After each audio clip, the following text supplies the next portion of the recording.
I think the first year Randall and Daddy and I went to Colorado to hunt with the Browns, we got the short straw and we drew Joe Brown. Now the cabin that we were in had it was an old log cabin and had a log partition between bedrooms on either side of that log partition. And so Daddy and Joe slept on one side and Randall and I slept on the other side.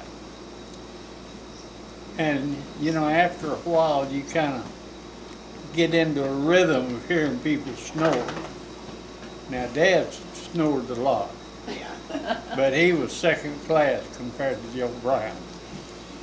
And during the night, well, all of a sudden I woke up because their rhythm had broken.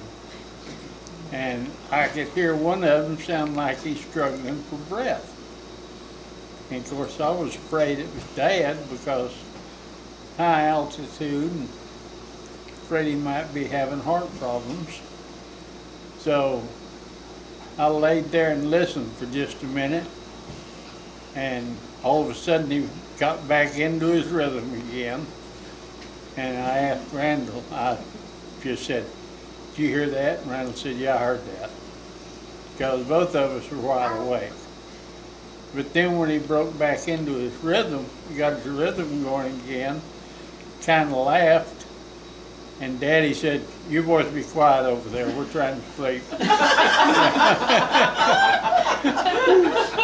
So it wasn't Dad, it was Joe Brown.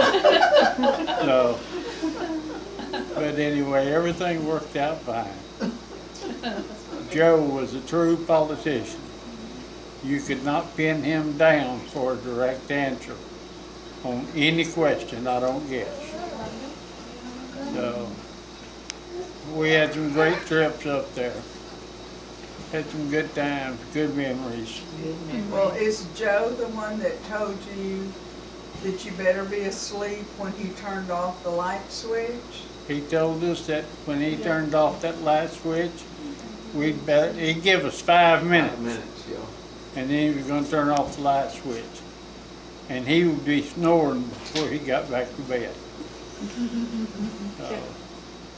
But we had some great times up there. Good times.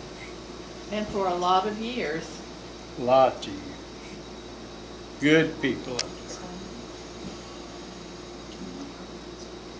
And that's it. You stopped going up there